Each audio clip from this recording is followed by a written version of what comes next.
Hello and welcome to my video on letting go of old stories that we have linked to our voice, linked to feeling insecure, anxious. Because if we want to become more confident sharing our voice, we need to first be aware of what we're doing right now. And once we know what it is exactly that we are holding on to, we can start letting that go. I'm going to lead you in this video through a few questions. The purpose is really for you to become more aware of what it is that you're holding on to and that you actually want to let go of. I'm just going to go through all the questions and then I will put some music so you can actually write down the answers. So if you are afraid of public speaking, of sharing your voice, if you feel insecure in front of an audience, the first thing you have to think of or become conscious of is, what are you actually afraid of? Become very, very honest with yourself of what is it that you are really afraid of? What are you telling yourself? Because most likely it's not necessarily what other people are telling you. It's what you are telling yourself beforehand, or maybe even during, or just thinking about it. There is something that you are holding on to, some thoughts, some beliefs about sharing your voice, about yourself, about your voice, and that make you feel afraid. So write down what it is that you are afraid of. The next question is, what are you protecting yourself from? What is it that keeps me safe, keeps me small in a way, keeps me in my comfort zone? What is it that is outside of this comfort zone, of this space that you are creating for yourself where you feel more safe and that going out of feels really daunting? What is there? What is in that place? So write that down too. Then who am I blaming? Who am I blaming for feeling this way? Is it my public? Is it my boss? Is it my parents? Is it some teacher? Who is responsible in your eyes for the way you feel right now about sharing your voice, or about your voice, or about the sound of your voice? And the next question is, what would I have to admit if I took 100% responsibility for the way I feel? What is it that I would have to admit? What if you were in control of it? What if it wasn't that other person's fault, but actually you holding on to your perspective that is making it so hard? What do you have to admit to yourself if you were to take 100% responsibility of your feelings? And then the last question is, what is the payoff of not taking that responsibility? It's always easier to blame other people, and believe me, I have done so in my life.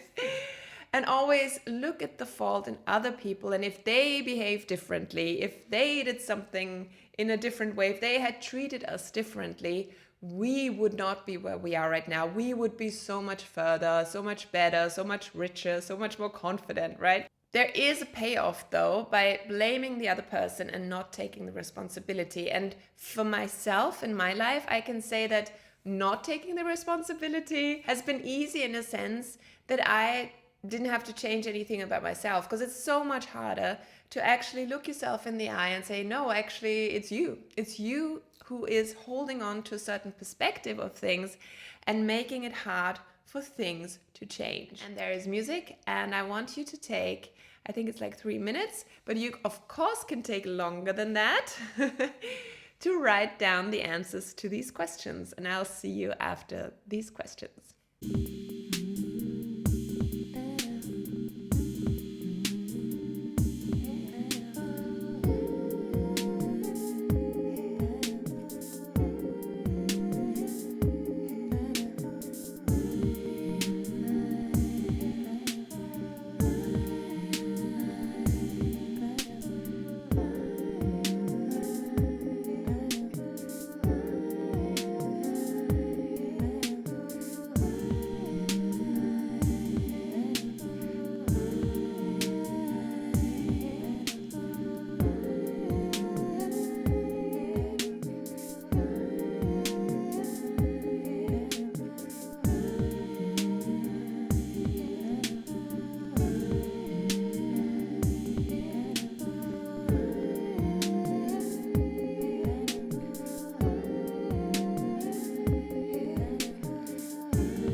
right, have things become a bit clearer of what it is that you are holding on to and that you actually want to let go of in order to have space for more confidence, in order to have space to feel more free about your voice?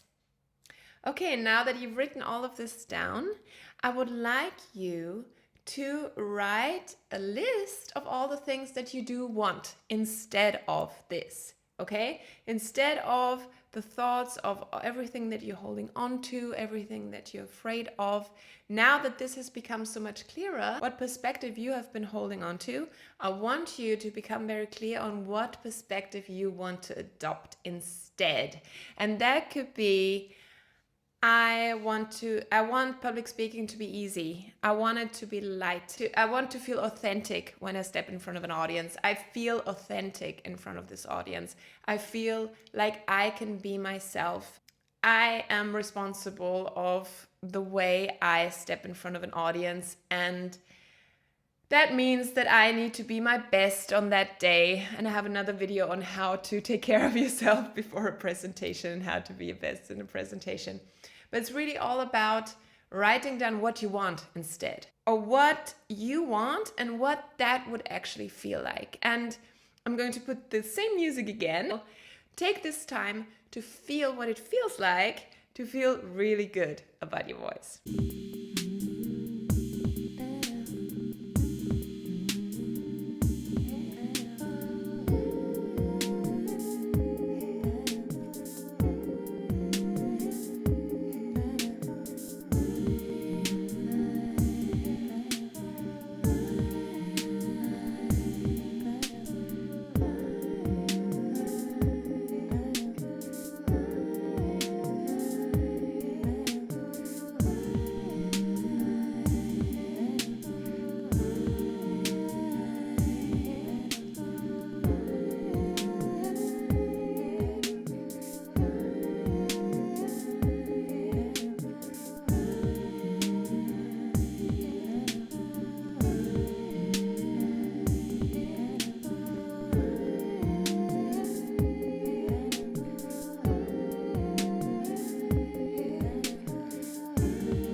All right, well done for doing these exercises.